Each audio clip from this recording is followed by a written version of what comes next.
داملای خوشزبان التماس میکنم که از تگ دل شما دعا کنید چی مراد و مقصود باشد، مراد و مقصودم حاصل شود. داملای عزیز، این برادر چی مراد داشته باشد، خدای مهربان به حرمت این روز جمعه اگر مرادش مطلوبش نیک باشد، به فایده جمعیت و به فایده اسلام باشد، خدای حاصل بگردانی. آمین یا رب العالمین. السلام علیکم استاد عزیز، آیا درست است که من خواهر خود را بوسه کنم؟ من در این باب چند بار صحبت داشتیم که ابولیث سمرقندی ما و شما 5 نمود بوسه را برای ما و شما اجازت دادند. یکم بوسه پدر و مادر فرزندها را می تواند که از رخساره هاش بوسه کنند. دوم فرزندها می توانند پدر و مادر را از بالای سرش بوسه کنند. سیوم بوسه ای که هست، این بوسه خواهر برادر را یا برادر خواهر را از پیشانیشان. چهارم بوسه این دست عالم یا دست پادشاه عادل. پنجم بوسه، این بوسه مرد زن را از دهانش میتواند که زنی حلالی خودش را از دهانش بوسه کند. این 5 نمود بوسه است، میتونین از اینها استفاده کنین. دیگر غیر اینها، دیگر یعنی زایل هایی که بوسه ها هستند، از اونها استفاده نکنین که گناهگار میشوید. السلام علیکم داملای عزیز، از شما و از مردم مسجد اولا معذرت و بخشش از این سوال من، لکن برای من دانستن این ضرور است. بسیار توجه کنین. من خودم به این مسئله گرفتارم. زن را برای خانه‌داری طلب میکنی، نمیخواهد و نمیماند. غضبناک میشوم. بعضا شیطان بیراه میکند که طلاق دهم. داملا، آیا با مجبور رسیدن زن حلالی خود جایز است یا نه؟ این مسئله را چندین برادرای ما سوال کردند که وقتی که مثال ما میخواهیم با زنهای خود خانه‌داری کنیم، زنها ما را نمیگذارند که با آنها خانه‌داری کنیم. در این حالت ما خیلی غضبناک میشویم. باور کنیم میگه حتی میخواهیم که طلاقشان دهیم، یا در دلمان میگذرانیم که اگر روز شود رفته با واسطه پول است، با واسطه چیزی نباشد زنا میکنیم. گفته در دلمان حتی همین وسوسه های شیطان پیدا میشود. من چند حدیث برای شما میخوانم. فکر میکنم که شاید که این اگر ثبت ما مثال به همان خواهر است، با همان اپه است، با همان مادر برسد، شاید که از حدیث های پیغمبر خدا به یک مقصد، به یک تفکر بیاید. پیغمبر خدا میگوید لا یقعن احدکم علی امرأتی کما تقع البهیمه وليكن رسول قیل و من رسول قال القبلة والکلام. پیغمبر خدا گفتند چگونه ای که حیوانها بالای حیوانها در حال سوار می شوند، شما با زنهای خود این چنین رفتار نکنید، بلکه پیش از آنه که شما خانه‌داری میکنید باید که یک رسول بفرستید. صحابه گفتند قیل و من رسول یا رسول الله. رسول چیز؟ گفتن پیغمبر گفتند القبلة والکلام. اولا گفتند زن را راضی کنید و دوم پیش از آنه که با زن خانه‌داری میکنید وی را بوسه کنید و بعد خانه‌داری کنید. این حدیث اول پیغمبر خداست. دوم اللهم جنبنی شیطان و جنب الشیطان ما رزقتنا. این پیغمبر خدا گفتند وقتی شما خانه‌داری میکنید سراسیمه نشوید، بلکه دعا کنید که پروردگارا از بین من و زنم شیطان را دور بساز و خدایا فرزندی که به ما روزی میگردانی وی را هم از وسواس شیطان نگه بدار. گفته دعا کن و بعدا با زن حلالی خدا چیکار کن؟ خانه‌داری کن. دیگر حدیث اذا دعا الرجل زوجته لحاجته فلتأتيه وان كانت على التنور. این حدیث خیلی تأکید سخت برای زن هاست. پیغمبر خدا گفتند وقتی که اگر زنها در تنور باشند، یعنی در حالت نامپذی باشند، مردها آنها را دعوت کنند که من اراده با تو یک جای شدن دارم، باید زنها تنور را یک جا بگذارند و سخن مرد قبول بسازند. تا چه اندازه پیغمبر ما و شما حق شوهرها را بلند کردند، حق شوهر نه، حق زنم بلند کردند، لیکن خبر دادند که یعنی شما به آنها خبر مثبت دهید، اگرچند از نزد تنور شما جدا شده هم نمیتونید، بلکه به اون مرد یک چهره خندان خود نمایان کنید و با او وعده بدید که البته من تو را راضی میگردانم. تا این اندازه پیغمبر خدا خبر دادند تا که در دل مردا همین نفرت‌های طلاق دادن و زنا پیدا نشود. در دیگر حدیث پیغمبر خدا میگوید فبات غضبان، یعنی مردی که از زن خود طلب میکند لیکن اون زن نمیخواهد و مرد راضی نمیگرداند، فبات غضبان. بعد این مرد گفت پیغمبر خدا غضبناک خواب میکند، خواب ناراحت میشود. علیها لعنتها الملائکه حتی تصبح. پیغمبر خدا گفتند ای مرد تو غمگین نشو، تو غضبناک نشو که این زنی تو تا روز تا دمیدن صبح در لعنت خدا گرفتار است. تو غمگین نشو. و این برادرها هم باید که آزرده هم نباشند، یعنی غضبناک هم نشوند، زیرا زنهای ما و شما امروز احتیاج امر معروف و نهی منکر دارند. صد افسوس که همان شرایط امر معروف و نهی منکر بر زنها نیست. اگر هر آینه همین زنهای ما و شما این سخن پیغمبرشان اگر بشنوند، انشاءالله باوری دارم که چگونه که خدیجه بر رسول اکرم خدمت میکرد همچنان به شما خدمت میکردند. لیکن امروز چیکار کنیم که بعضی گمراه‌های هستند که سبب میشوند که ما و شما برای زنها را رسانیدن سخن خدا و پیغمبر در شرایط پیدا نمیکنیم. چیکار کنیم؟ زیرا اگر زنهای ما و شما مثل زنهای دوره پیغمبر میشدند، ببین چی گونه زنهای بودند. زن ایماندار دیگر است، زن بی ایمان دیگر است. زنهای دوره پیغمبر حسن بصری حکایت میکند مرد وقتی از کار می آمد بیگاه مانده شده، مثل همین امروزه مردهای ما و شما، توزعت له و تجملت له. بین اون زن که ایماندار بود، قرآن خوان بود، از خدا که می ترسید، چکار میکرد؟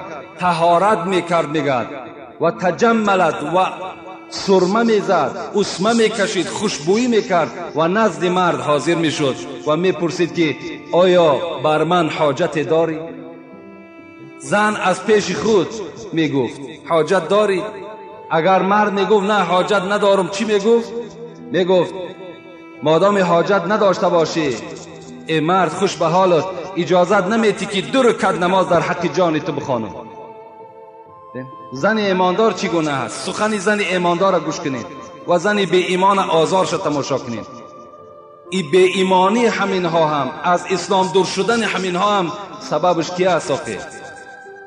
سببش با بعضی از پیشواهای ما و شماست. اگر زنهای ما و شما بشنوند باور کنین، انشاءالله من باوری دارم که تمام خدمت اسلامی را برای شما جاری میکنن. یک قصه یادم آمد، همون مادر ام سلیم بن زن ایماندار، وقتی که شوهرش یعنی یک فرزند داشت به نام انس، وقتی شوهر اولش از دنیا گذشت، شوهر دیگری برای تربیت انس گرفت که این ابو طلحه بود. ابو طلحه با ابو طلحه یک چند زندگی کردند، یک فرزند یافتند، ابو عمیر. ابو طلحه میگوید به حد همین ابو عمیر را دوست می داشت، فرزندش را دوست می داشت. این فرزند میگه دوست رو یک شد و بیمار شد. این ابو طلحه که روز کار میکرد تا بیگاه، روز روزدار بود، باز میگوید صاحب کتاب، بیگاه که می آمد مانده میشد. دائم از حال این فرزندش خبر میگرفت، یک تبی بلند داشت. میگه روز از روزها میگه این ابو عمیر، ابو طلحه پدرش میگه در کار در بیرون بود، ابو عمیر از دنیا گذشت. این زن مسلمان چیکار کرد؟ در حال این فرزند خود به دست خود شوست، پاکیزه کرد، کفن کرد، در یک خانه برده گذاشت. قریب بیگاه بود، میدانست که شوهرش از کار می آید. بعداً چیکار کرد؟ وقتی شوهر در آمد، ابو طلحه پرسید فرزندمان چگونه است؟ گفت از دیروز دیده خیلی بهتر است. نهاد میدانست که شوهر روزدار است، شوهر مانده شده است. گفت از دیروزه دیده ابو طلحه امروز ابو عمیر خیلی حالش خوب است، سبک شده است. پدرشان خرسند شدند. سلیم میگوید در حال دسترخوان پرتافتم، شوهرم روزه را شکاید. شب یک قسم شب گذشت، میگد با شوهر خود میگه خانه‌داری کرده، در حالتی که فرزند در کفن در یک خانه دیگر گذاشته شده است. با شوهر خودم خانه‌داری کردم.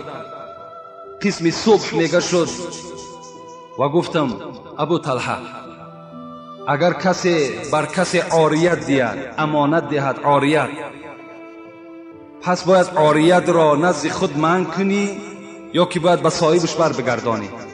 گفت البته عاریت را باید پس بگردانی، زیرا وی مال ما نیست. گفت ابو طلحه آگاه باش که امشب همون فرزنده که امانت در نزد ما بود خدا وی را گرفت. ابو طلحه میگه خشمناک شدن. گفتن دیروز کی بود؟ گفت بیگاه. گفت چرا مرا خبر ندادی؟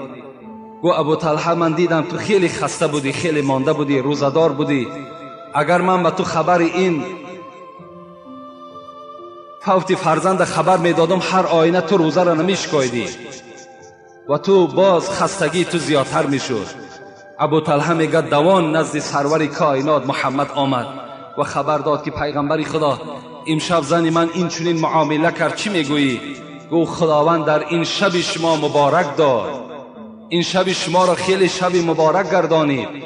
یکی از صحابای پیغمبر میگوید وقتی پیغمبر از دنیا گذشت، ابو طلحه را خداوند یک فرزند داد به نام عبدالله که وی میگد از وی 9 فرزند دیگر شد. همین 10 فرزند همش حافظ قرآن بودند از دعای برکت پیغمبر خدا. این چگونه یک زنهای مهربان بودند، چگونه شوهرها را احترام میکردند و به این درجات اونها رسیدند.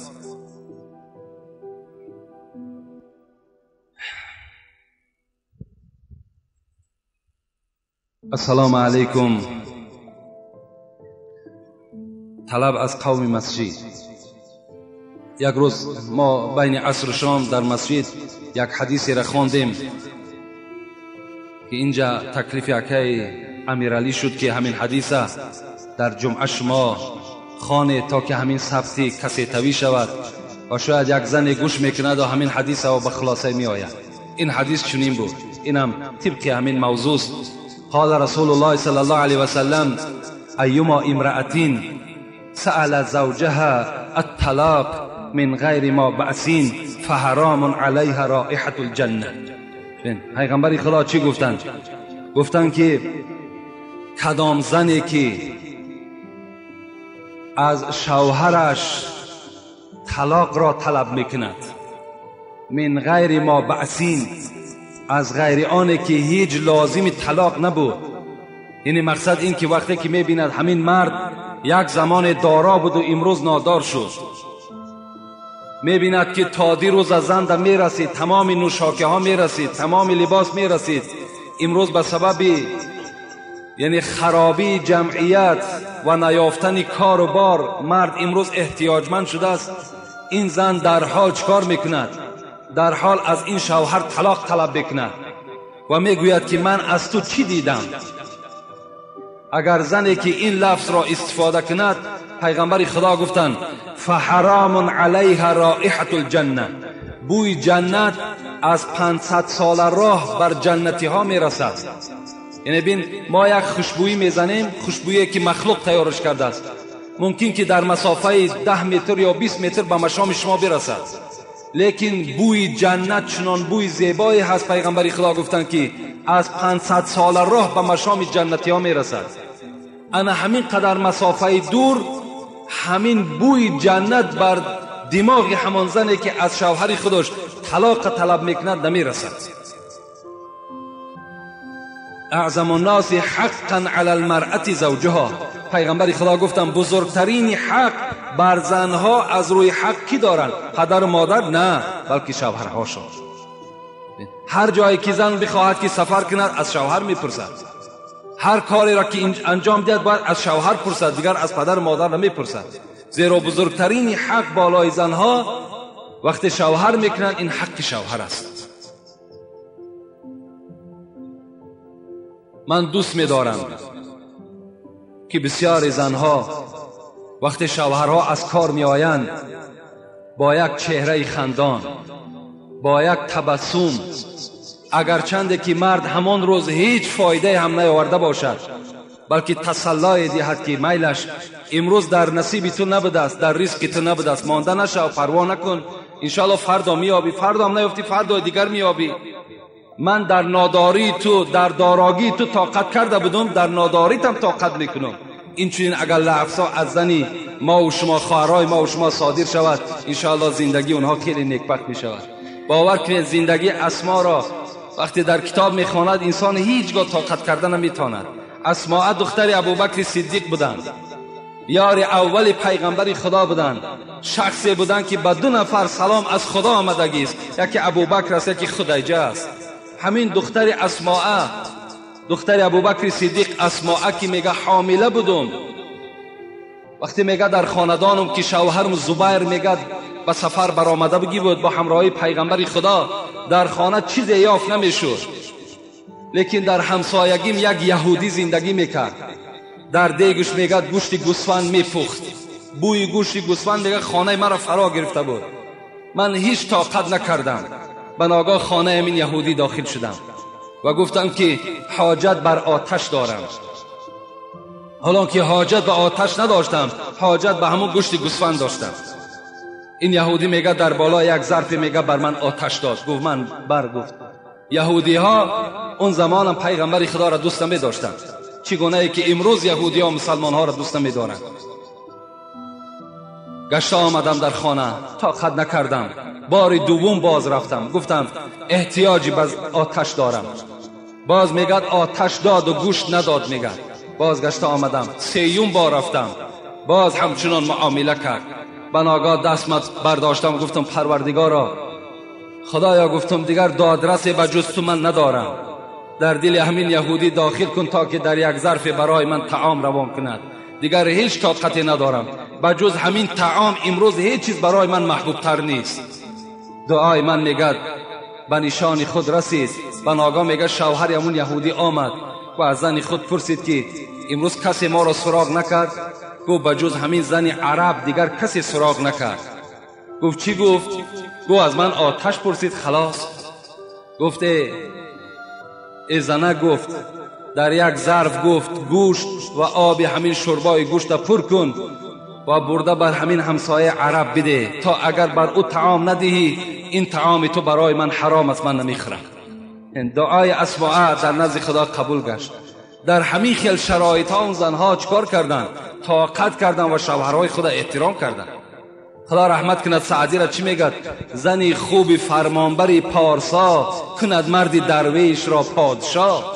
اگر زنی خوب باشد، فرمانبردار باشد، خدا ترس باشد، همین مردی فقیر گدای تلبنده را پادشاه میکند. برو 5 نوبت بزن بر درت، اگر یاری موافق بود در برت. خدا رحمت کند سعدی را. برو ای مرد میگد خوش به حالت 5 وقت نماز با جماعت بخوان، وقتی که زنی مسلمان داشته باشی. تو زنی مسلمان داشته باشی، بے پروا رفته در مسجد نماز خواندن بگیر، هیچ فکر خیال در خاطرت نگذران. همه روز اگر غم خوری غم مدار، چو شب غم گسارت بود در کنار. چی تو امروز روزی دراز تشویش زندگی میخوری، چی از ناداری خیلی غم میخوری، مادامی که در برت شب یک یاری موافق داری، یک زنی مسلمان داری، دیگر پروا نکن، دیگر پروا نکن. به زندان قاضی گرفتار به، که در خانه بینی در ابرو گیره. خدا رحمت کند. میگد وقتی که اگر زنی داشته باشی که خوق داشته باشد، چی تو دارا باشی چی نادار باشی، وقتی خانه میدرای میبینی که ابروهای گیره بسته، میبینی که یک اندام تروش بر روی تو میکند، از این ده گفت همون زندان قاضی بهتر است از اویی که در این خیل خانه این خیل زن زندگی میکند. السلام علیکم داملای عزیز. میگویند که با یگان شهر سفر میکنی، در دست خود چله است. ناگهان از عالم گذشت، چله آن را فروخته کفنش میکنند. باعث تشویش نباشد. اگر چله نقرگی باشه میلش، لیکن چله طلا باشد، مردن در کجایی که مردی البته تر سرشتت میکنند. اون چله تو هیچ جا را گرفته نمیتونه. همه یک وسوسه و یک بگیم سخنهای بیهوده است که وقتی آدم چله طلا را میدازد با نیت آنه که ما مبادایی که در یک جا سفر کنم همین را فروخته برای من کفن کنند. اگر او را فروخته و با پولی او را کفن کنند، خدا تو را در قبر عذاب میته، زیرا که اون پولی چله برای تو حلال نبود. چله داختن طلا، گردن بنداختن طلا، ساعت طلا، همه برای مردها حرام هستند. هیچ کدام شما این جوان مردی شما نیست. اینا برای خودتان اختیار نکنید.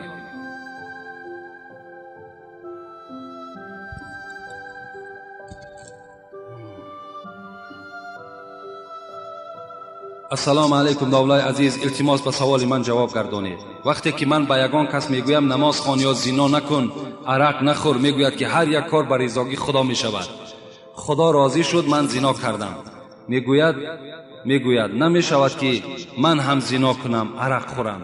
با راضی خدا هست. التماس با بابای حاجی درباره قضا میگویند یگان مسئله گپ زنید. البته لاهوری میگوید خدا رحمت کند، ولی در بین ما و شما هم همین گپا هست که عرق می نوشد، زنا میکند، بعد میگوید که خیلی خدا راضی بوده است. نه، خدا در کار بد ما و شما راضی نیست. خداوند هیچ وقت راضی نیست که بنده او زناکار باشد. خدا هیچ وقت راضی نیست که بنده او بی نماز باشد. بلکه لاهوری میگوید که بنده های ضعیف خدا با همین سخن تکیه میکنند، میگویند که خیر رضای خدا بوده است، بلکه رضای خدا نیست. خدا رحمت کند مولوی را من یک چند سطرهای را به شما میخوانم در باب تقدیر. چی سخن زیبا گفتند: دو راه پیش ده بندن نهاده، به دستت اختیار جوز داده. خدا در پیش تو دو راه را مانده است، یک راه بد، یک راه خوب، و تو را اختیار گذاشته است کدام راهی را که انتخاب بکنی. عقل او به همین پیش مسجد ما و شما میگذرد. آیا خدا راضی نیست که مثل شما داخل مسجد شود نماز خواند؟ راضی است. او وسواس شیطان است. او را شیطان نمیگذارد که نماز خواند. او را شیطان نمیگذارد که آمده مثل ما و شما عبادت کند، بلکه او وسواسهای شیطان است که زناکار می شود، عرق خور می شود. این راضی خدا نیست. اگر جنت روی رو در راه راست، با چپ مائل مشو که دوزخ آنجاست. حضرت گفتن این راه راست، این راه چپ. چپش دوزخ، راستش بهشت. اگر چپش میگیری دوزخ میری، راستش میگیری چیکار میکنی؟ وارد جنت میشوی. زیراهی نیکو بد ایزید خبر داد، تو را عقل و خرد حوش بصر داد. خداوند همه را به تو خبر داده است. همه عبادت ها و همه منهیات و همه مشروعات به تو خبر دادگی است. کدام کار درست، کدام کار نادرست، همش خبر داد. و تو را عقل داد خدا. تو را عقلت میگیرد زنا میکنی، عقلت میگیرد عرق مینوشی، عقلت میگیرد مثال قماربازی میکنی. چرا عقلت نمیگیرد نماز بخوانی؟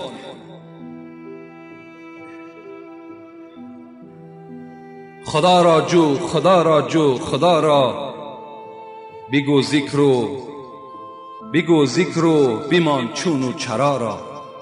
حضرت میگوید خدا را جستجو کن، خدا را جستجو کن، بگذار این چون و چرا را. چرا ایت شد، چرا ای خیل شد؟ این رازگی خداست، ایش رازگی خداست. نه، این تا نیست. تو را خداوند عقل داده است، خودت باید اختیار کنی کدام راه ثواب است، کدام راه خطا است.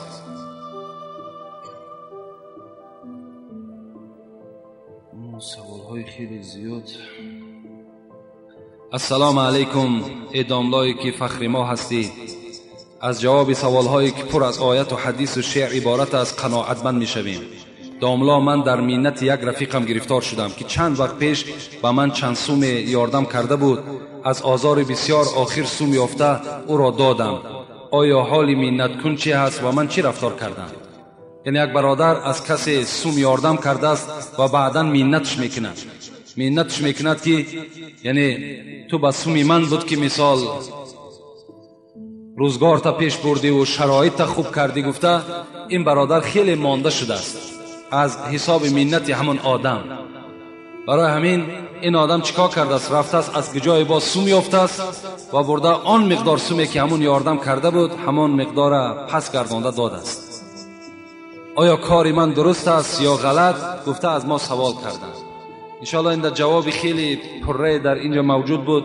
مادامی که وقت نیست، خدا خواسته باشد اگر جمعه آینده وقت شود اینجا 4 سوال دیگه باقی مانده است، اینها را هم جواب میگوییم و بعدا آن محبت صحابه ها با پیغمبر چگونه محبت داشتند انشاءالله اون هم به سمع شما میرسانیم. و آخر دعوانا ان الحمد لله رب العالمین. پروردگار عاقبت کار همه ما بندگانت را به خیر بگردانی. خدایا ثواب و ثمره این امر معروف و نهی از منکر را در نامه اعمال این جمعیت ما کتابت بفرمایی. اللهم اعین علی ذکرک و شکرک و حسن عبادتک برحمتک یا ارحم الراحمین. اینجا چند برادرها این هفته برای همون آبادی طهارتخانه یعنی یاردم کردن، میخواهم نامهاشون رو میخوانیم و دعا میکنیم. یک برادر محمد رازق است، فرزند محمد یوسف و همراه 2 برادر هستند که در بازار گوشت میفروشند، بازار کلان. و برادرمان جمشیدم در بازار کلان سوداگر هستند و برادر حاجی حاتم هم که نو از حج گشته آمدن، اینم یعنی مبلغ معینی برای یاردم مسجد روان کردند و خواستند که در حقشون دعا کنیم. خدای مهربان با عدد هر یک سامانی که اونها خیر احسان برای تیار و آباد کردن این طهارتخانه مسجد روانه کردند، خدایا حسنات در نامه اعمالشان کتابت بفرمایی و عمر دراز و تن صحت نصیبشان بگردانی و خدایا دولت اینها را باز هم زیاده بگردانی.